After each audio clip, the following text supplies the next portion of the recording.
आज हम लोग जिस विषय पर सीखने वाले हैं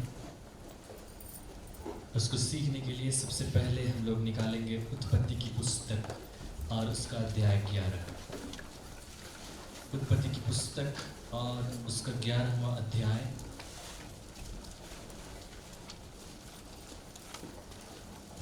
आप इस घटना को जानते होंगे, आपने पहले भी पढ़ा होगा। और यदि आप 11वें अध्याय और उसके पहले पद से देखें तो यहाँ पर लिखा हुआ पाएंगे कि सारी पृथ्वी पर एक ही भाषा और एक ही बोली थी। और जितने लोग वहाँ पर थे वे कहते हैं सिनार देश में एक मैदान के पास आकर बस गए और वहाँ एक मीनार बनाने लगे। और जब वे मीनार बनाने लगे तो परमेश्वर की वो मंशा थी कि लोग इस पृथ्वी पर फैले और भर जाएं। वो मंशा पूरी नहीं होती क्योंकि उसने आरंभ में जब आदम को रखा था उसने उससे कहा था फूलो फलो और इस पृथ्वी में भर जाओ। तो उसकी मंशा ये थी कि इस संसार के जितने लोग हैं वो पूरी पृथ्वी में फैल जाएं, उसको अपने वश में कर ले। पहली बात तो आदम भी परमेश्वर से विद्रोह कर गया। बाद में जो लोग आदम से हुए वे भी परमेश्वर की उस मनसा के खिलाफ जा रहे हैं और वे भी पृथ्वी पर फैलने के बजाय एक ही स्थान पर इकट्ठे होने लगे, एक ही स्थान पर रहने लगे और एक ही स्थान पर मीनार बनाकर रहने लगे। और वे कहने लगे कि हम लोगों को अलग अलग दूर दूर जाने की जरूरत नहीं है, हम लोग एक के ऊपर मीनार बनाते हुए चले जाएंगे, यहीं पर रहेंगे। तब परमेश्वर ने उनकी भाषा में गड़बड़ी डाली और हम पद 7 को पढ़कर देख सकते हैं। यानी तो इसलिए आओ हम उतर के उनकी भाषा में गड़बड़ी डालें कि वे एक दूसरे की बोली को समझ ना सकें। इस प्रकार यहोवा ने उनको वहां से सारी पृथ्वी के ऊपर फैला दिया और उन्होंने उस नगर का बनाना छोड़ दिया। इस कारण उस नगर का नाम बेबीलोन पड़ा क्योंकि सारी पृथ्वी की भाषा में जो गड़बड़ी है वह यहोवा ने वहीं डाली। उस स्थान का नाम बेबीलोन पड़ा, यहाँ लिखा है बाबुल पड़ा, पर दोनों का एक ही अर्थ है। उसका अर्थ है गड़बड़। बेबीलोन का अर्थ भी गड़बड़ है, बाबुल का अर्थ भी गड़बड़ है। तो वहां उनकी भाषा में गड़बड़ी डाल दी। गड़बड़ी डालने का अर्थ यही था कि उनकी भाषा अलग अलग हो गई और वे अलग अलग भाषा बोलने वाले लोग हो गए जिसके वजह से वे एक दूसरे को समझ नहीं सके। उनकी समझ परिवर्तित हो गई, उनके शब्द परिवर्तित हो गए, वे दूसरे की भाषा को सुनकर समझ नहीं पा रहे और जिसकी वजह से पूरे संसार में बिखर गए। और उस समय तो क्योंकि पाप फैल रहा था, शैतान इस पृथ्वी पर घुस चुका था, इस वजह से चाहे वे फैल जाए, चाहे उनकी एक ही भाषा हो, चाहे एक भाषा ना भी हो, तो भी वे परमेश्वर के निकट नहीं आ सकते।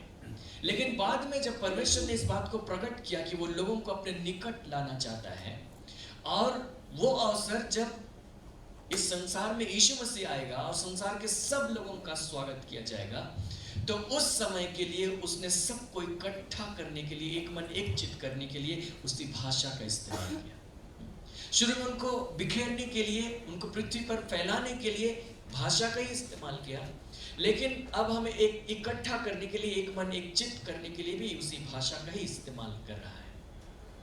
क्योंकि एक समय तक लोग परमेश्वर के पास में नहीं आ सकते थे क्योंकि परमेश्वर पवित्र है, बाइबल इस बात को बताती है। और कोई भी अपने आप से परमेश्वर के निकट आ नहीं सकता था क्योंकि परमेश्वर दिखाई ही नहीं देता तो उसके पास जाएंगे कहाँ। और जब इजरायलियों पर उसने अपने आप को प्रकट किया तो उस प्रकट करने के कारण कितने लोग मर भी गए क्योंकि वे पाप की दशा में थे। उसने सारे संसार के लोगों पर अपने आप को प्रकट नहीं किया क्योंकि संसार के लोग भी पाप की दशा में थे।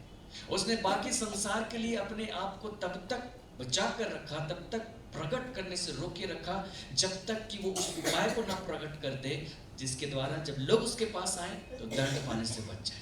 वो उपाय था यीशु मसीह। यीशु मसीह को ही लाने के लिए सारी इजरायली जाति को चुना गया था। जब यीशु मसीह आ गए वो मंशा पूरी हो गई। फिर जब यीशु मसीह आ गए उसमें उसने हमारे सारे पापों का दंड दिया, उसने उसमें न्याय चुकाया। अब संसार के सब जातियों के लिए, सब लोगों के लिए द्वार खुल गए, सब उसके पास आ सकते हैं। और क्योंकि यीशु मसीह को उसका दंड दिया गया है, हम उसके पास आते हैं, हमारे पापों का दंड हम पर से हटा लिया जाता है। अब संसार के सब लोगों के लिए द्वार खुल गया। लेकिन अब समस्या यह है कि संसार के सब लोग हैं तो सब तरह की बोली और भाषाएं हैं और वो सारी बातें तो परमेश्वर की तरफ से ही आई थी। तो उसी को दूर करने के लिए उसने भविष्यवाणी करवाई सपन्या नबी की पुस्तक में। हम लोगों ने पिछली बार भी देखा था।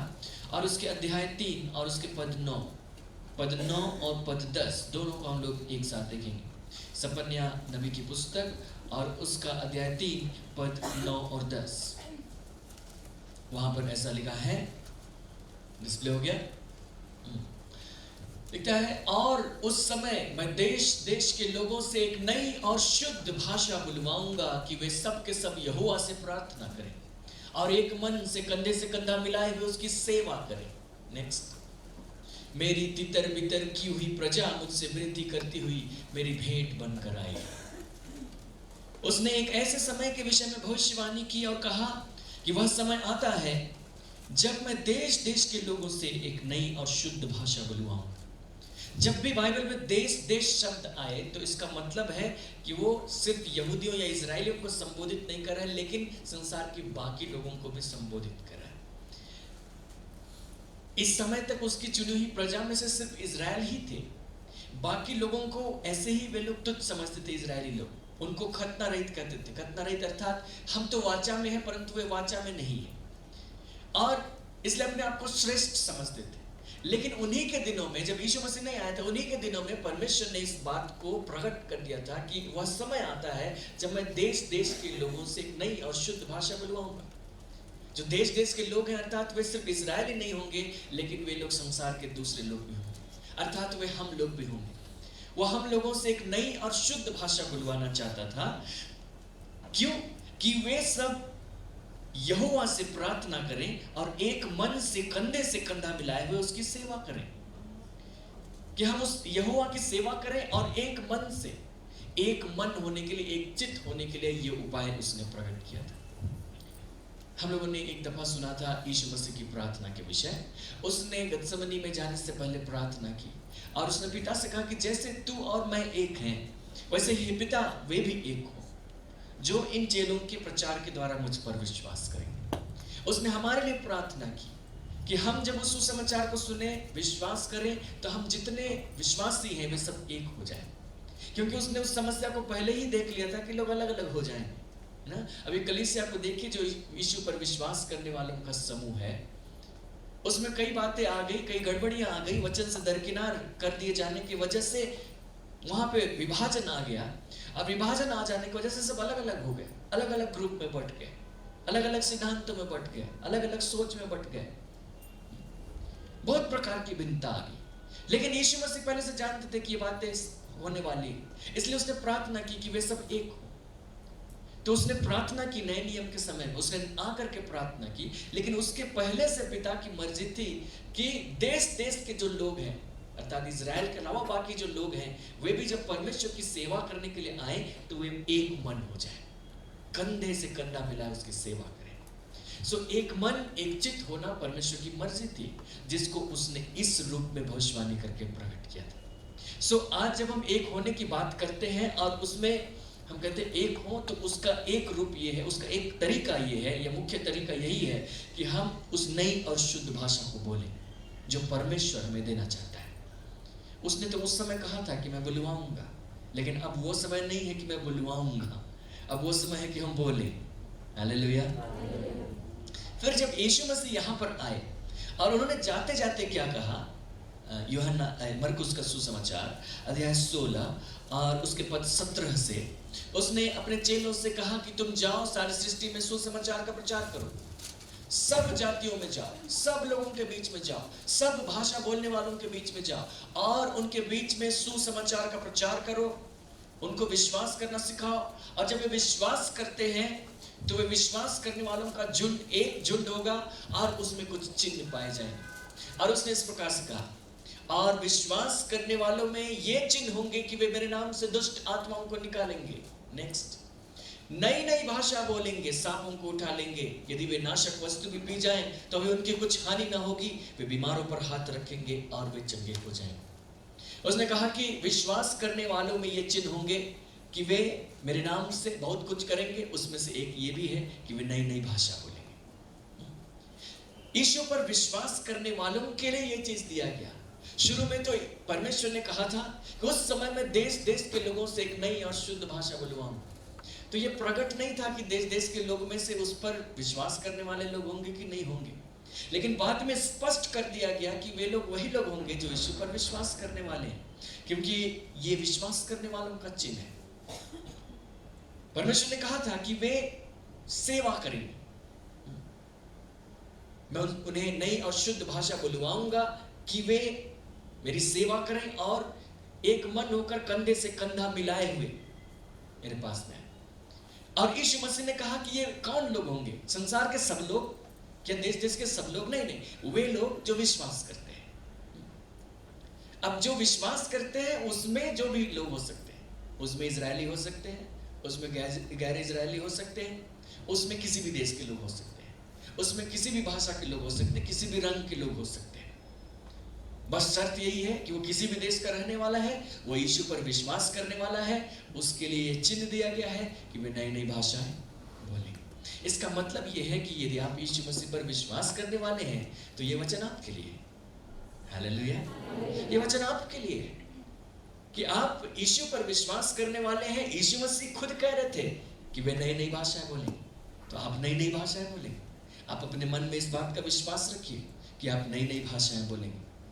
बाद में जब ये भविष्यवाणी पूरी होने लगी तो इस प्रकार से हुआ। प्रेरितों के काम की पुस्तक और उसके दूसरा अध्याय, प्रेरितों के काम की पुस्तक दूसरा अध्याय और उसके पहले पद से जब हम लोग पढ़ते हैं, वहाँ पर ये लिखा हुआ मिलेगा कि पेंतिकोस्ट का दिन था और जितने लोग थे, यीशु मसीह जिस झुंड को छोड़कर गए थे उसमें उसके चेले और उसके अलावा झुंड में और सारे लोग आ गए थे, जिनके विषय में कहा गया कि लगभग 120 लोग थे।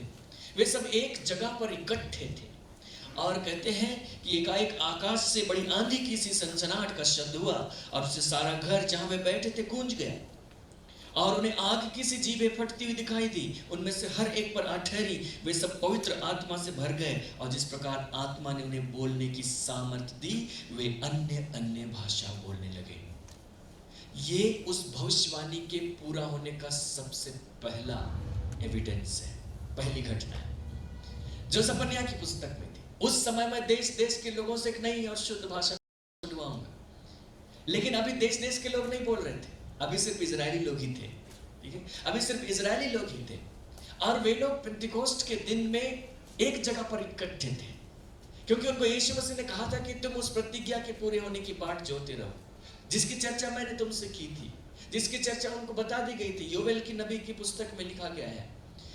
और वे लोग एक जगह इकट्ठे होकर प्रार्थना कर रहे थे, जबकि यहूदी परंपरा के मुताबिक उनको वहां पर इकट्ठे नहीं होना चाहिए था, उनको तो मंदिर जाना चाहिए था पेंतिकोस्ट मनाने के लिए,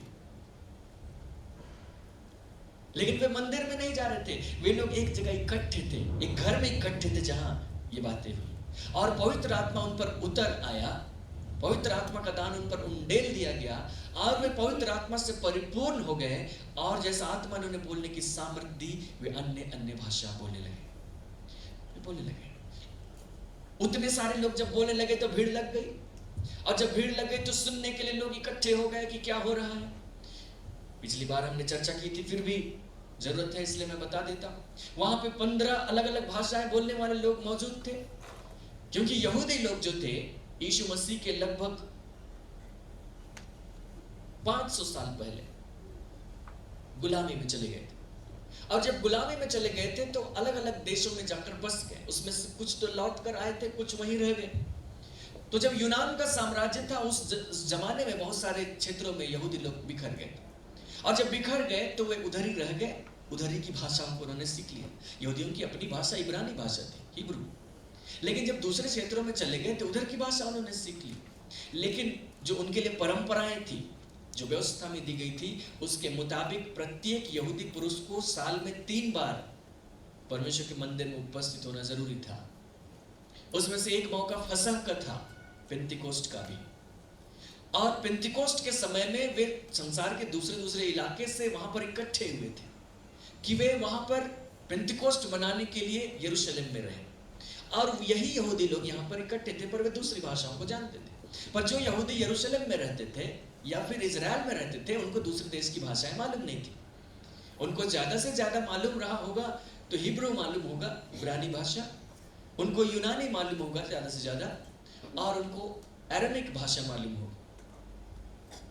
उसके अलावा अगल बगल की छिटपुट भाषाओं को जानते हो। लेकिन ये जितने यहूदी इकट्ठे थे उसमें 15 अलग अलग जगहों पर रहने वाले यहूदी इकट्ठे थे। और जब ये अन्य भाषाओं में बोलने लगे, तब क्योंकि जब ये बोलने लगे तो उनको समझ में आने लगा और कहने लगे कि ये तो हमारी भाषा में, जहां से हम आए वहां की भाषा में बोल रहे हैं। उन्होंने कहा कि ये लोग तो शराब पी लिए हैं, है ना, शराब पी के बोल रहे हैं, क्योंकि हमारे यहाँ भी शराब पी के लोग इंग्लिश बोलने लगते हैं। तो उनको लगा कि ये भी शराब पी लिए और हमारे जगह की भाषा बोल रहे हैं। तो पतरस खड़े होकर कहने लगा कि ये वो बात नहीं है, क्योंकि जिस वजह से भीड़ लगी वो यही थी कि वहां पर सनसनाहट का शब्द हुआ था और वे लोग अन्य भाषाओं में बोलने लगे। उनकी आवाज को उन्होंने सुना और समझा कि ये हमारी भाषा में बोल रहे हैं, ये वहां की भाषा में बोल रहे हैं, और उसी की वजह से भीड़ हुई थी। तो उसका क्लैरिफिकेशन देना जरूरी था कि ये क्या हो रहा है। तब पतरस बताने लगा कि ये शराब के नशे की वजह से नहीं है, ये दूसरे प्रकार की चीज है, ये पवित्र आत्मा का दान है जो हम पर उंडेला गया है, जिसकी चर्चा योवेल नबी की पुस्तक में की गई है। उसमें कहा गया था कि अंत के दिनों में ऐसा होगा कि मैं अपना आत्मा सब प्राणियों पर उंडेलूंगा। उसने उंडेल दिया, उसने हम पर उंडेल दिया। और यही वो चीज है जिसको तुम देखते और सुनते हो। और जानते हो ये कैसे हुआ? ये उसी रीति से हुआ जिसमें तुम लोग भी भागीदार हो। क्योंकि एक समय था जब यीशु जो मसीह है, जिसने चमत्कार दिखाया, उसको तुम लोगों ने चिल्ला चिल्ला कर पिलातुस से कहा कि क्रूस पर चढ़ाओ, चढ़ाकर मार डाला। लेकिन तुम क्या सोचते हो, मर के खत्म हो गया? नहीं, वो जी उठा। हम उसके गवाह हैं। वो स्वर्ग पर चला गया और उसने वहां से पवित्र आत्मा का दान उंडेल दिया, जिसको तुम देखते और सुनते हो। और इसीलिए हम लोग ये सब बोल रहे हैं, इसीलिए हम लोग बोल पा रहे हैं। वहां पर अलग अलग क्षेत्रों में, संसार के अलग अलग क्षेत्रों में रहने वाले यहूदी इकट्ठे थे, उनको ये बात कही गई। हम लोग इस बात को पढ़कर भी देख सकते हैं। प्रेरितों के काम की पुस्तक अध्याय 2 और उसके पद 32 से देखिए, लिखता है, इसी यीशु को परमेश्वर ने जिलाया, जिसके हम सब गवाह हैं। इस प्रकार परमेश्वर के दाहिने हाथ से सर्वोच्च पद पाकर और पिता से वह पवित्र आत्मा प्राप्त करके जिसकी प्रतिज्ञा की गई थी, उसने यह उंडेल दिया है जो तुम देखते और सुनते हो। उसने वह पवित्र आत्मा उंडेल दिया जिसकी प्रतिज्ञा की गई थी। और जब ये उंडेल दिया गया तो ये देखने लायक और सुनने लायक है, क्योंकि अन्य भाषाओं में बोल रहे थे। और उसने इस बात को डिक्लेयर किया कि ये जो पवित्र आत्मा का दान है या जिसकी प्रतिज्ञा की गई थी, ये सिर्फ हमारे लिए नहीं है, ये सिर्फ उन 120 लोगों के लिए नहीं है जो वहां पर इकट्ठे थे, या ये सिर्फ इजराइल के लोगों के लिए नहीं है, लेकिन उसका कहना है कि ये प्रतिज्ञा संसार के हर एक लोगों के लिए। हम उसको पढ़कर देखते हैं।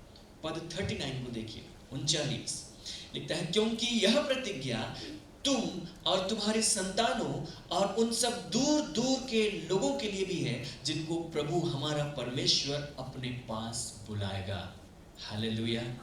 उसने कहा कि यह प्रतिज्ञा अर्थात पवित्र आत्मा के उंडेले जाने की प्रतिज्ञा सिर्फ हमारे लिए नहीं है, सिर्फ यहूदियों के लिए नहीं है, सिर्फ इजराइल के लिए नहीं है, या संसार के उन दूर दूर के सब जातियों के लोगों के लिए है, तुम्हारी संतानों के लिए भी है जो यहूदी थे वहां पर इकट्ठे, उन सब जातियों के लोगों के लिए है जिनको प्रभु परमेश्वर एक दिन अपने पास बुलाएगा। उसने जब ये बात कही, उसने ये बात हमारे लिए भी कही, क्योंकि प्रभु परमेश्वर ने हम लोगों को संसार की अन्य जातियों में से अपने पास में बुलाया।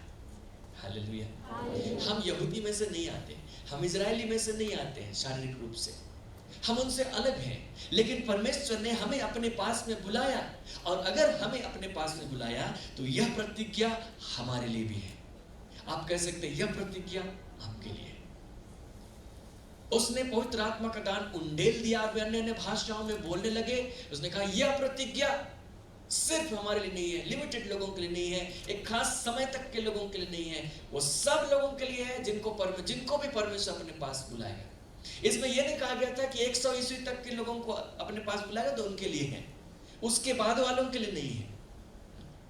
जिनको भी बुलाएगा उनके लिए, वे जब के भी हैं, हम अभी के हैं, हमारे लिए भी है। हालेलुया।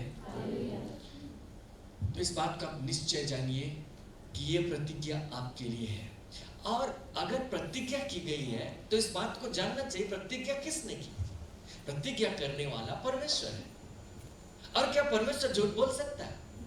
वो तो ऐसे ही बोल देता कि हाँ ऐसा है तो हो जाता। उसको कोई सवाल नहीं करता कि तू नहीं तू झूठ बोला, तू कसम खा के नहीं बोलेगा तो नहीं। लेकिन परमेश्वर ने प्रतिज्ञा की। अगर प्रतिज्ञा कर रहे हैं इसका मतलब है कि वो बेबदल है, इसका मतलब है कि ऐसा ही होने वाला है। तो आप इस बात को विश्वास से जानिए कि ये आप ही के लिए है, क्योंकि जिसने प्रतिज्ञा की है वो परमेश्वर है। आपने प्रतिज्ञा नहीं की। आपने प्रतिज्ञा की होती तब हो सकता है टल जाते, है ना। कभी कभी ऐसी परिस्थिति हो जाती, प्रतिज्ञा की है, वादा किया, वादे से मुकर गए। लेकिन क्योंकि परमेश्वर है और वो अपने वादे से मुकर नहीं सकता, और इसलिए अगर उसने कह दिया कि मैं दूंगा, मैं उंडेलूंगा, तो आप पर उंडेलिए। उसने कहा था मैं देश देश के सब लोगों से, सब जातियों के लोगों से, और उसने कहा यह प्रतिज्ञा उन सब लोगों के लिए है जिनको प्रभु परमेश्वर दूर दूर से अपने पास में बुलाएगा। उस दूर दूर में हम लोग भी आते हैं, आप आते हैं, आपके लिए है।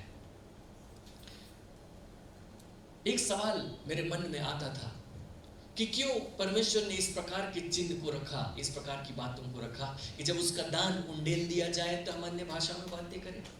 या कोई दूसरा दान भी हो सकता था, या फिर कोई दूसरा तरीका भी हो सकता था। क्योंकि पुराने समय में, पुराने नियम के समय में जब किसी पर पवित्र आत्मा उंडेला जाता था या उस पर पवित्र आत्मा उतर कर आता था तो उनमें से कोई भी अन्य भाषाओं में नहीं बोलता था। इसका एक भी रिकॉर्ड हमारे पास नहीं है बाइबल। ये नई भाषाएं बोलने की जितनी बातें सब नए नियम में पाई जाती है। पुराने नियम में कोई नई भाषाएं बोलने की चर्चा नहीं। उन पर जब उंडेला जाता था तो वे अपनी ही भाषा में बोलते थे और भविष्यवाणी करते थे। उसके लिए भविष्यवाणी शब्द सटीक नहीं है, क्योंकि भविष्यवाणी से लगता है कि भविष्य बता रहे थे। भविष्यवाणी का वो अर्थ नहीं। उसके लिए जो इब्रानी शब्द है उसका हिंदी अनुवाद किया जाता है हुबहू, वह नबूवत, नबूवत करने लगते थे। अर्थात परमेश्वर उन लोगों को प्रेरित करता था कुछ बोलने के लिए, या उनके मुंह से कुछ बुलवाता था, और जब वे बोलते थे तो अपनी ही भाषा में बोलते थे। तब तो उसको समझते भी थे, अपनी ही भाषा में बोलते थे, और वो चीज बोलते थे जो परमेश्वर कहलवाना चाहता था। एक संदेश जो परमेश्वर देता था, उस संदेश को वे बोलते थे जब पवित्र आत्मा उन पर उंडेला जाता। लेकिन कोई जरूरी नहीं था कि हर व्यक्ति के साथ ऐसा हो। जैसे जब शाऊल के जीवन में पवित्र आत्मा उतर आया तो जिस समय उतर आया वो नबूवत करने लगे। बाद में भी जब उतर आया तो नबूवत करने लगे। लेकिन ऐसे कई लोग हैं जिनके जीवन में पवित्र आत्मा उंडेला गया, उतर आया, वे लोग नबूवत नहीं की। जैसे कि सिमसोन, तो उसने कभी नबूवत नहीं की। लेकिन पुराने नियम में दूसरी बात थी। लेकिन जो भी हुआ, लेकिन वहां पर यह तो नहीं था कि कोई नई भाषा बोलने लगे। लेकिन नए नियम में परमेश्वर नई भाषाओं को लेकर आया, और उसने तो पहले कह दिया था मैं करवाऊंगा, लेकिन भाषाओं को ही क्यों चुना? एक लॉजिक तो हमने वहां से चुनकर उठा लिया कि भाई भाषाओं से अलग हुए थे, भाषाओं से एक हो जाओ। लेकिन भाषाओं में कुछ और भी है, इस जुबान में कुछ और भी है। इसके लिए जो ग्रीक शब्द इस्तेमाल किया जाता है वो है ग्लोसालिया, जिसका अर्थ है जीव। जब हम कहते हैं नई भाषाओं में बोलने लगे या अन्य अन्य भाषाओं में बोलने लगे, तो अन्य अन्य ग्लोसालिया में बोलने लगे। तो ग्लोसालिया का अर्थ होता है जीव, अलग अलग जीव में बोलने लगे। तो हिंदी में थोड़ा अजीब लगता है, लेकिन जो वहां का कल्चर था, जो वहां की भाषा थी, उसमें अजीब नहीं। और उर्दू में भी अजीब नहीं, क्योंकि उर्दू में जुबान को जीव कहते हैं, माने जीव को जुबान कहते हैं, और जो भाषाएं हैं उनको भी जुबान कहते हैं, अलग अलग जुबानें। तो जुबान जो है वो भाषाओं के लिए भी इस्तेमाल किया जाता है, जुबान जीव के लिए भी इस्तेमाल किया जाता है। उसी प्रकार ये ग्लोसालिया जो है वो जीव के लिए भी इस्तेमाल किया जाता है, ये भाषाओं के लिए भी इस्तेमाल किया जाता है। जब आप इंग्लिश में इसका अनुवाद पढ़ेंगे, जब कभी भाषाओं का शब्द है तो वहां पर, जब कभी ग्लोसालिया है तो वहां पर हमेशा लिखा है टंग्स, ये टंग, जीव। इंग्लिश में भी टंग का मतलब होता है जीव या फिर भाषाएं, ठीक है। हम कहते हैं मदर टंग, मतलब मातृभाषा। तो जीव क्यों? जीव को इसलिए परमेश्वर ने चुना क्योंकि वहां एक महत्वपूर्ण बात थी, जिसको हम देखने के लिए याकूब की पत्री में से पढ़ेंगे।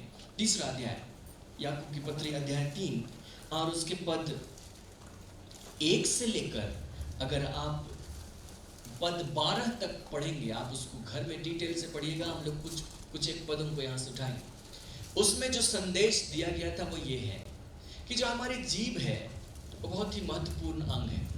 वो एक ऐसा अंग है कि हम उस जीभ के द्वारा अपने जीवन की दिशा को तय कर सकते हैं, लेकिन हमारी जो शारीरिक स्थिति है उस स्थिति के मुताबिक हम लोग हमेशा उस जीभ को गलत बात के लिए इस्तेमाल करते हैं। हम इसको थोड़ा बहुत पढ़कर देखते हैं। यहाँ पे ऐसा लिखा है, पद 3 को देखिए, यहाँ लिखता है 3 के 3, जब हम अपने वश में करने के लिए घोड़ों के मुंह में लगाम लगाते हैं तो हम उनकी सारी देह को भी घुमा सकते हैं। देखो जहाज भी यद्यपि ऐसे बड़े होते हैं और प्रचंड वायु से चलाए जाते हैं तो भी एक छोटी सी पतवार के द्वारा मांझी की इच्छा के अनुसार घुमाए जाते हैं। वैसे ही जीभ भी एक छोटा सा है। उसने कहा 2 उदाहरण है। जैसे घोड़े इतने शक्तिशाली होते हैं कि आदमी के काबू में ना आए। अगर आदमी उसके पीठ पर चढ़ जाए तो उसको उछल कर वो गिरा दे, उसके पीछे पड़ जाए तो दुलती मार कर उसकी खोपड़ी खोल दे। बहुत शक्तिशाली होते हैं, लेकिन उन घोड़ों के ऊपर बैठकर लोग सवारी कर लेते हैं और जहां मर्जी वहां पहुंच जाते हैं। कैसे? उस लगाम की सहायता से। उस लगाम से घोड़े को बताते हैं कि भाई रुक जाओ, उस लगाम से बताते हैं कि अब चलो, उस लगाम से बताते हैं कि यहाँ से दोराहा है तो तुम बाएं चलो कि दाएं चलो, क्योंकि घोड़े हमारी भाषा नहीं समझते कि हम उनसे बात करें तो वे समझेंगे। लगाम से समझाना पड़ता है।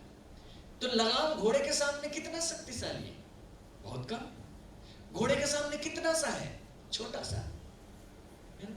घोड़े इतने बड़े हैं, उसके सामने लगाम छोटी सी है, लेकिन उस छोटी सी लगाम से उतना बड़ा घोड़ा हैंडल हो रहा है।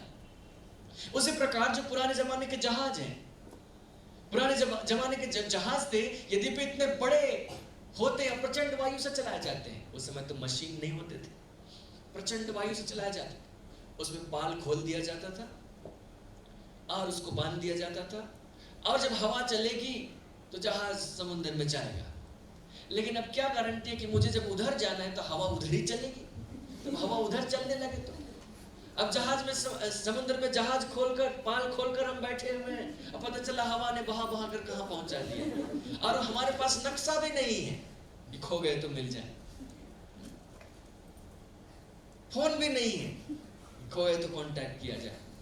तो ऐसी स्थिति में अपनी दिशा बरकरार रखने के लिए क्या इस्तेमाल किया जाता था? लिखता है कि पतवार, छोटी सी पतवार। उतने बड़े जहाज के सामने वो पतवार कितनी बड़ी है?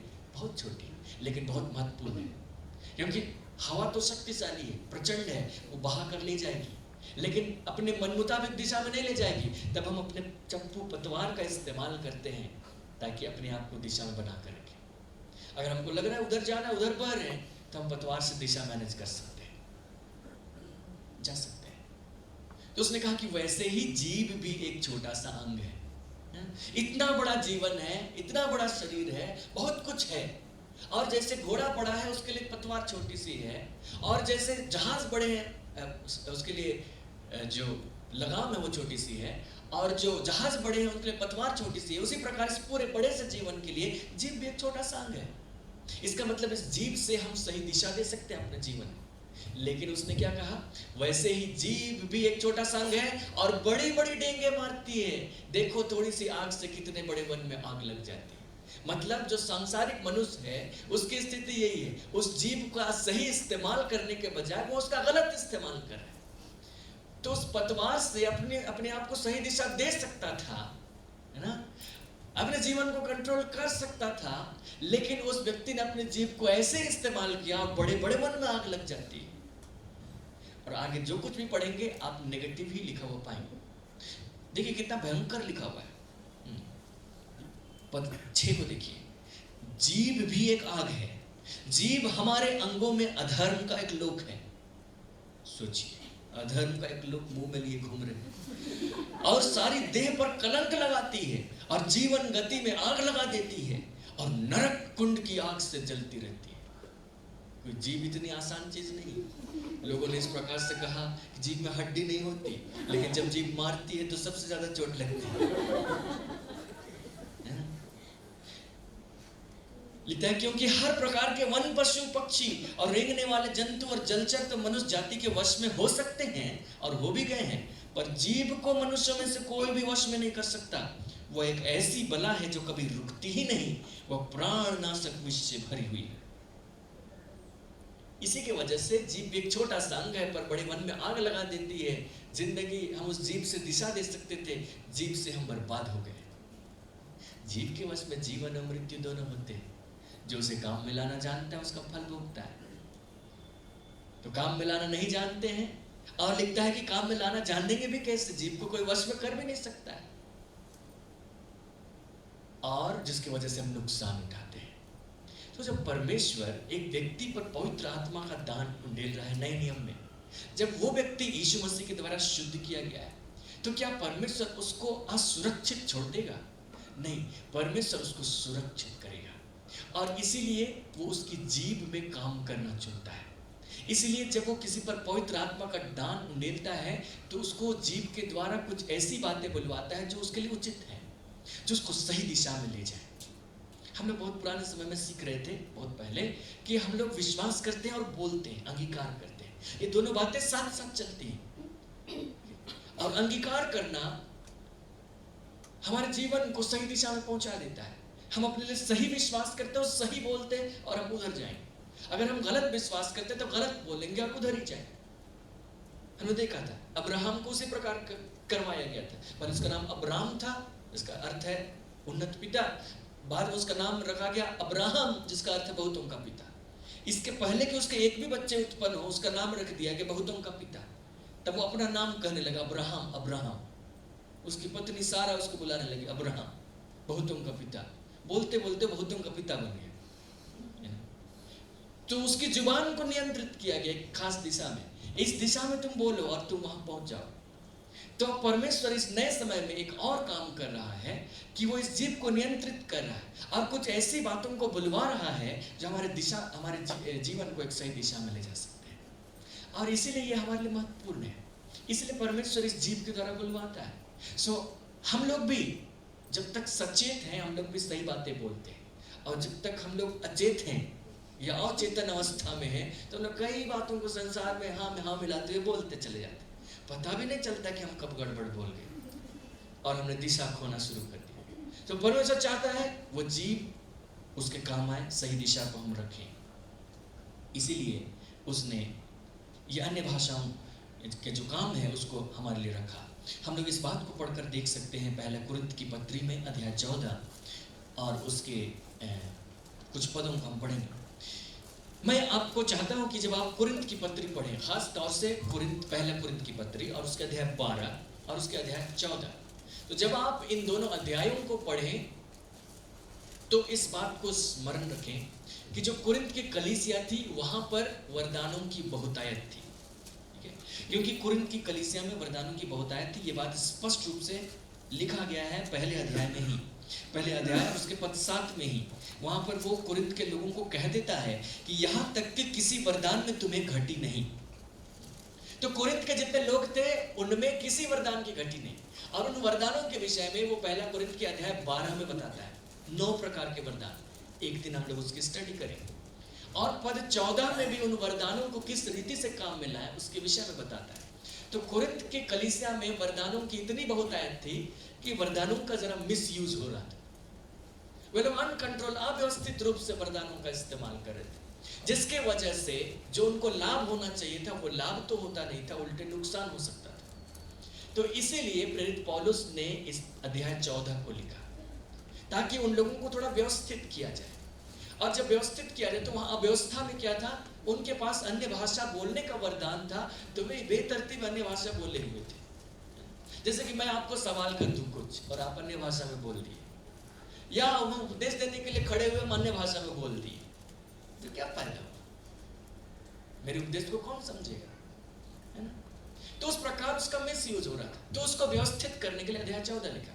तो इसीलिए उसमें अन्य भाषा बोलने के प्रति कुछ नेगेटिव टाइप का लिखा गया, और उसकी तुलना में भविष्यवाणी करने को उभारा गया कि जब हम इकट्ठे हैं कलीसिया में एक साथ, तो भविष्यवाणी करें तो कलीसिया की पूरी उन्नति होगी, परंतु अन्य भाषा से कलीसिया की उन्नति नहीं होगी। वो तो प्रत्येक व्यक्ति अपनी अपनी उन्नति कर सकता है। तो इसी अर्थ में अध्याय 14 लिखा गया। जब आप पूरे अध्याय 14 को पढ़ेंगे तो कई बार आपको ये अंदाज मिलेगा कि अन्य भाषा को थोड़ा डिस्करेज कर रहा है, ऐसा दिखता हुआ मिलेगा। लेकिन उसके पीछे का मकसद स्पष्ट है। उसके पीछे का जो मकसद है वो यही है। पद 39 और 40 को देखिए। पहला कुरिन्थ अध्याय 14 पद 39-40। वो पूरे अध्याय 14 को क्यों लिखता है? इसलिए, अतः हे भाइयों, भविष्यवाणी करने की धुन में रहो और अन्य भाषा बोलने से मना न करो, पर सारी बातें शालीनता और व्यवस्थित रूप से की जाए। वहां शालीनता नहीं थी, वहां व्यवस्थित रूप भी नहीं था, इसलिए वो अन्य भाषा से थोड़ा मना कर रहा था और भविष्यवाणी करने के लिए उभार रहा था। लेकिन फाइनल कंक्लूजन उसने यही लिखा कि भविष्यवाणी करने के धुन में रहो, अन्य भाषा बोलने से मना मत करो।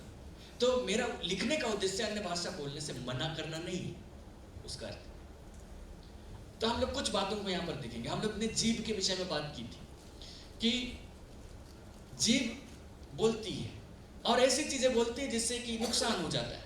इसलिए परमेश्वर अपने आत्मा को उंडेलता है और उस जीभ को नियंत्रण में लेता है ताकि उसके द्वारा सही चीजों को हम बोलें। और उसके द्वारा अगर ऐसा होता है तब उन्नति होनी चाहिए, है ना? अगर परमेश्वर का आत्मा बुलवा रहा है तो उन्नति होनी चाहिए, और उन्नति होती है, जिस बात को हम पढ़ सकते हैं अध्याय 14 और उसके पद, हम लोग 2 पदों को पढ़ेंगे।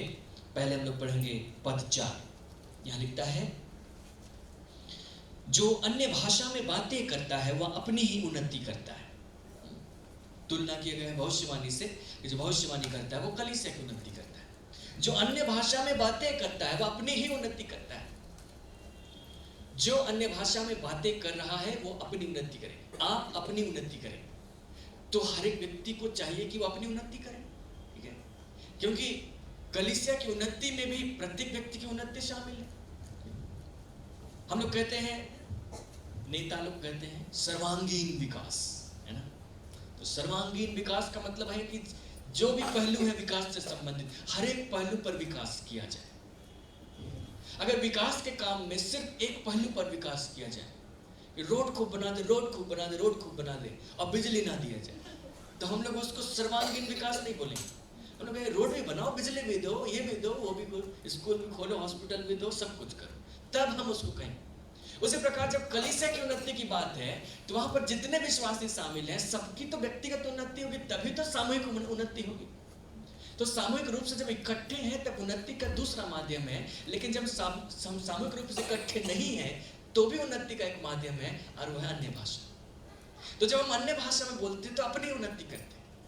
हम अन्य भाषा में बोले तो हम नहीं समझे। पिछली बार मैंने आपको बताया था कि जब हम अन्य भाषा में बोलते हैं, हम उस भाषा को बोलते हैं जिस भाषा को हम समझते भी नहीं, जिस भाषा को हम जानते भी नहीं। जो प्रेतों के समय का दिन था, उस समय तो बहुत सारे लोग, उस भाषा को समझने वाले लोग मौजूद थे, इसलिए समझ गए। लेकिन दरअसल जो बोलता है उसको समझ में नहीं आता है, क्योंकि वो उस भाषा को बोलता है जिसको वो नहीं समझता। अब जब वो नहीं समझ रहा है और बोल रहा है तो फायदा क्या है ना? अरे आप समझते और बोलते तो फायदा समझ में आता था। अब आप बोले और खुद ही नहीं समझे तो क्या फायदा हुआ? कैसे उन्नति हुई? इसलिए मैंने इस बात को याकूब की पत्री से दिखाया कि जीभ जब बोलेगी तो उन्नति करेगी। तो जब हम अन्य भाषा में बोलते हैं, परमेश्वर हमसे ऐसी बातों को बुलवाता है जिसके द्वारा हमारे जीवन की दिशा तय होती है, भले ही हम उस बात को समझते हैं चाहे नहीं समझते हैं। जब बाइबल में इस बात को लिख दिया गया कि जो अन्य भाषा में बातें करता है वो अपनी ही उन्नति करता है, तो उन्नति करता है। इसलिए जब आपको ये भाषा मिल जाती है, जब आप ये बोलना शुरू कर देते हैं, तो आप अपनी व्यक्तिगत प्रार्थनाओं में अन्य भाषा से प्रार्थना करें, क्योंकि आपकी व्यक्तिगत उन्नति के लिए, या आपकी आत्मिक उन्नति के लिए जब आप अन्य भाषा में प्रार्थना करते हैं, आप अपनी उन्नति करते हैं। ये मानो इस प्रकार से है कि जो हमारी जो आत्मा है, उस आत्मा के प्रभाव, जो वो पवित्र आत्मा की सहभागिता में आ चुकी है, उस आत्मा के प्रभाव को हम अपने जीवन में आने के लिए देते हैं। क्योंकि जब हम बोलते हैं वो पवित्र आत्मा की ओर से होता है, वो नियंत्रित करता है, वो बोलता है, तो हमारा जीवन उसके नियंत्रण में आता है। हम लोग इस बात को पढ़कर देख सकते हैं। हम लोग देखेंगे, पहले हम लोग पद 2 को पढ़ लेते हैं। यहाँ पर क्या लिखता है? क्योंकि जो अन्य भाषा में बातें करता है वो मनुष्यों से नहीं परंतु परमेश्वर से बातें करता है। देखिए, मनुष्यों से क्यों नहीं बात करता है? क्योंकि बोलने वाला खुद ही नहीं समझता है ना? तो मनुष्य क्या बात करेगा? मान लिया कि उस अन्य भाषा को समझने वाला दूसरा व्यक्ति वहां है, वो समझ भी के रिप्लाई करेगा, तो हम क्या जवाब देंगे? हम खुद नहीं समझते।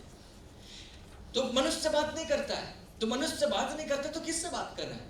तो लिखता है कि मनुष्यों से नहीं परंतु परमेश्वर से बातें करता है। परमेश्वर से बात कर। अब परमेश्वर समझ रहा है मनुष्य क्या बोल रहा है, भले मनुष्य नहीं समझ रहा है ना? अद्भुत। लिखता है इसलिए कि उसकी बातें कोई नहीं समझता, क्योंकि वह भेद की बातें आत्मा में होकर बोलता है। उसकी बातें कोई नहीं समझता। भाई प्रेरितों के समय तो समझ रहे थे नहीं, वो इसलिए समझ रहे थे क्योंकि दूर दूर के लोग आए हुए थे और वे उस भाषा को जानते थे। लेकिन अब यहां पर हम बोलने लगे चाइनीज में, अब यहां कोई चाइनीज है ही नहीं, तो भाई कोई समझेगा क्या? कोई नहीं समझेगा। उसकी बातें कोई नहीं समझता। जब उस भाषा को समझने वाला मौजूद रहेगा तो समझेगा, लेकिन जब मौजूद नहीं रहेगा तो नहीं समझेगा। लेकिन जब कोई नहीं समझा तो भी कुछ हुआ, उसने परमेश्वर से बातें की, और जब बातें की तो आत्मिक उन्नति हुई। कैसे आत्मिक उन्नति हुई? क्योंकि वो भेद की बातों को आत्मा में होकर बोल रहा था। तो जब हम अन्य भाषा से बोलते हैं, हम अपनी आत्मा से होकर बोलते हैं, आत्मा से होकर बोलते हैं। और यही तो हम चाहते थे। हम जानते थे शरीर प्राण आत्मा, और हम चाहते थे कि शरीर पर आत्मा हावी रहे। तो हमारा बोलने का जो भाग है वो भी आत्मा के द्वारा नियंत्रित किया जाए। और इसलिए परमेश्वर ने निर्धारित किया कि वो आत्मा में होकर बोले, आत्मा में होकर बोले, अर्थात वो अन्य भाषा में बोले। और वो बोल रहा है तो वो आत्मा में आ गया है और वो उसकी आत्मिक उन्नति होगी। वो आत्मा में रहने की प्रैक्टिस कर रहा है, आत्मा में ज्यादा से ज्यादा समय तक रहने की प्रैक्टिस कर रहा है। तो जो प्रतिदिन का जीवन है वहां भी आत्मा में रहते हुए हैंडल करना वो सीख जाएगा। तो हमारे लिए कितना जरूरी है। और जब हम ये अन्य भाषाएं बोलते हैं तो हम क्या क्या बोल सकते हैं? बहुत सारी चीजें बोलते हैं, ठीक है। हम लोग उस पर एक एक करके आते हैं। लेकिन इस बात को बताने के लिए मैं पहले एक और पद यहाँ पर से पढ़ना चाहता हूँ। पद 13 को देखिए, यहाँ पर लिखा है जो अन्य भाषा बोले, इस कारण जो अन्य भाषा बोले वह प्रार्थना करे कि उसका अनुवाद भी कर सके। क्योंकि वहां पर उसके पहले उसने इस बात को बताया कि अगर हम सामने खड़े होते, ठीक है, मान लिया यहाँ पर मैं खड़ा हूँ, कलीसिया इकट्ठी है, मैं खड़ा हूँ, मैं अन्य भाषा में आपको बोल देता हूँ और चला जाता हूँ। मैंने कहा मैंने आत्मा में भर के उनसे बोल दिया, जो समझो। तो भाई क्या हुआ? आप क्या समझे? आपको मेरे अन्य भाषा में बोलने से कोई लाभ नहीं हुआ। लेकिन अगर उस अन्य भाषा का अनुवाद कर दिया जाता तो आपको कुछ अर्थ मिल जाता, क्योंकि अन्य भाषा बोलने वाला भेद की बातें आत्मा में होकर के बोला, वो भेद प्रकट हो जाता तो कितना अच्छा होता। इसलिए उसने कहा कि जो अन्य भाषा में बोले वह प्रार्थना करे कि अनुवाद भी कर सके। इसका मतलब है कि अन्य भाषा बोलने वाला कोई जरूरी नहीं कि अनुवाद कर सकता है, और अनुवाद नहीं कर सकता है क्योंकि वो नहीं समझता है। और वो समझेगा कैसे? तो प्रार्थना करे ताकि वो समझे और अनुवाद भी कर सके। तो पवित्र आत्मा के वरदानों में एक वरदान अनुवाद का भी वरदान, अन्य भाषा के अनुवाद का वरदान। वो वरदान उस अनुवाद से अलग होता है जब हम लोग यहाँ पर किसी प्रीचर का अनुवाद करते हैं, ठीक है। कोई प्रीचर आते हैं यहाँ पर, इंग्लिश में बोलते हैं, उसको हिंदी में अनुवाद करते हैं, वो उस अनुवाद से अलग है, क्योंकि हम उसके हर एक शब्द को समझते हैं। लेकिन जो अन्य भाषा का अनुवाद है वो वैसा नहीं है, उसका हम हर एक शब्द को नहीं समझते, लेकिन उसमें जो संदेश है उस संदेश को समझ जाते हैं, फिर उस संदेश को हम बोल देते हैं अपने शब्दों ऐसा। तो उसने कहा कि तुम प्रार्थना करो कि जब तुम अन्य भाषा बोलते हो तो प्रार्थना करो कि अनुवाद भी कर सको, अर्थात प्रार्थना करो कि तुम समझ भी सको, और जब तुम समझ करके उनको बता दोगे तो सबकी उन्नति होगी। तो इससे ये साबित होता है कि जो अन्य भाषा बोलता है वो खुद नहीं समझता है, वो तभी जाकर समझेगा जबकि उसको उसके अनुवाद का वरदान। तो भाई वो क्या बोलता है? तो पहला तो हम लोगों ने यहां पढ़ा, भेद की बातें आत्मा में होकर बोलता है, ठीक है। दूसरा, वो अन्य भाषाओं में प्रार्थना करता है, जिसको हम लोग यहीं पर लिखा हुआ पाएंगे। पद 14 से देखिए, इसलिए यदि मैं अन्य भाषा में प्रार्थना करूं तो मेरी आत्मा प्रार्थना करती है परंतु मेरी बुद्धि काम नहीं देती। उसने कहा यदि मैं अन्य भाषा में प्रार्थना करूं तो मेरी आत्मा प्रार्थना करती है। इसका मतलब है कि अन्य भाषा में प्रार्थना भी करते हैं। तो अन्य भाषा में हमने कुछ कहा, हम नहीं समझे क्या कहा, लेकिन हमने आत्मा में प्रार्थना किया, ठीक है। अब ये जो भी प्रार्थना हमने किया वो पवित्र आत्मा के द्वारा किया। तो हमने ऐसे ऐसे चीजों के लिए प्रार्थना किया जिसको हम सोचते भी नहीं थे, जो हो सकता है हमारे जीवन के लिए जरूरी थी। हो सकता है कि ऐसा कुछ शैतान कर रहा था हमारे जीवन में दुर्घटना लाने के लिए, समस्या लाने के लिए, किसी को हमारे विरुद्ध भड़काने के लिए, हमको मालूम नहीं था। और जब हमने अन्य भाषा में प्रार्थना की तो हमने आत्मा में होकर उसके लिए प्रार्थना कर दी। अब शैतान वो काम नहीं कर पाया, वो एक्सीडेंट नहीं हो पाया। हो सकता है कि ऐसी बातें हुई, किसी और व्यक्ति को हमारी प्रार्थना की जरूरत थी, हमको नहीं मालूम, परमेश्वर को मालूम। तो जब हमने प्रार्थना की अन्य भाषा में आत्मा में होकर, हमने प्रार्थना कर दी, हम कह दिए, हमको पता नहीं चला, लेकिन हमने किसी और व्यक्ति के लिए प्रार्थना कर दी और उसके जीवन में काम, उसके जीवन में सहायता आई। सो हम अनजाने ही प्रार्थना किए लेकिन उससे लाभ निकल रहे हैं। तो भाई ऐसा चीज तो सबको चाहिए, हमको चाहिए। हम जान के प्रार्थना करते तो जब तक हमको उस आदमी के विषय नहीं बताया जाता तो हम नहीं कर पाते। जब तक वो परिस्थितियां क्या आने वाली है नहीं जानते तो नहीं कर पाते। लेकिन अब हम उसको जाने बिना भी उसके लिए प्रार्थना कर सकते हैं आत्मा में होकर। तो हम आत्मा में प्रार्थना कर सकते हैं, अर्थात अन्य भाषा में प्रार्थना कर सकते हैं। एक्चुअली कुरिन्थ में ऐसा था कि वहां पर लोगों कलीसिया में इकट्ठे होते थे, तो लोगों में से किसी को कहा जाता था चलो तुम प्रार्थना करो, तो सामने आ जाता था और फिर अन्य भाषा में प्रार्थना करके आमीन, फिर चला जाता था। तो ऐसी भी क्या प्रार्थना, क्योंकि सामूहिक रूप से प्रार्थना कर रहे हैं तो वे सारे लोग शामिल हो सके। आप अन्य भाषा में प्रार्थना करते हैं, आप भी नहीं समझे, आप तो अपनी उन्नति करके चले गए, लेकिन सामूहिक है तो सबकी उन्नति होनी चाहिए। ठीक है, तो इसीलिए ये बात लिखी गई। फिर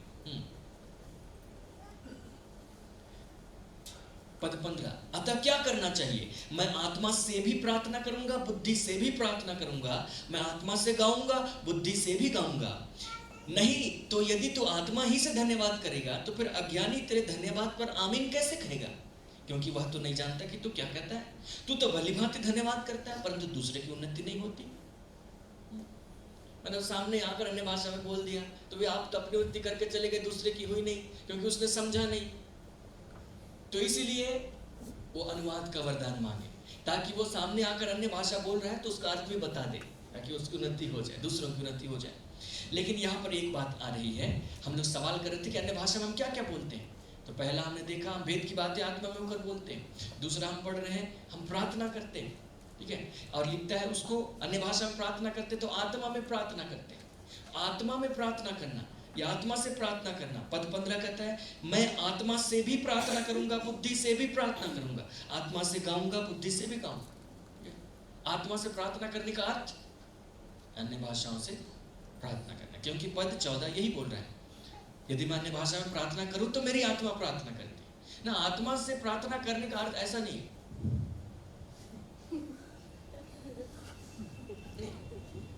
कि भाई हम शरीर से प्रार्थना नहीं की, चुपचाप थे, हम अंदर ही अंदर आत्मा से प्रार्थना करें, ये नहीं।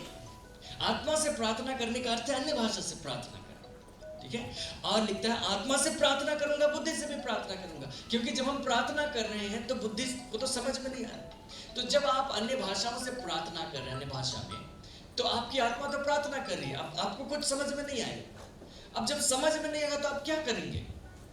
दो चीज हो सकते हैं। यहाँ पर जो संदर्भ है उसके मुताबिक आप अनुवाद का वरदान मांगिए ताकि आप समझते जाइए। और दूसरा आप काम कर सकते हैं कि आप उस दरमियान अपने मन में जिस भाषा को आप समझते, हिंदी समझते, हिंदी से प्रार्थना कर सकते हैं, ठीक है। तो जब आप अन्य भाषा बोलने लगे तो आप इस स्थिति को पाएंगे कि जुबान से तो आप बोल रहे हैं पर कुछ समझ नहीं रहे। जब कुछ समझ नहीं रहे तब सोचे मन किधर किधर चला जा सकता है, तो आपका मन इधर उधर क्यों भटके? तब आप उस मन से आप हिंदी में प्रार्थना कीजिए। जुबान से अन्य भाषा में बोलिए लेकिन मन से अपनी हिंदी में प्रार्थना कीजिए। लेकिन ऐसा नहीं है कि जो कुछ आप मन में हिंदी से सोच रहे हैं वो चीज़ आप जुबान से अन्य भाषा में बोलें, ऐसा नहीं, ठीक है। वो सिर्फ तभी है जब आपको अनुवाद का वरदान मिला हो।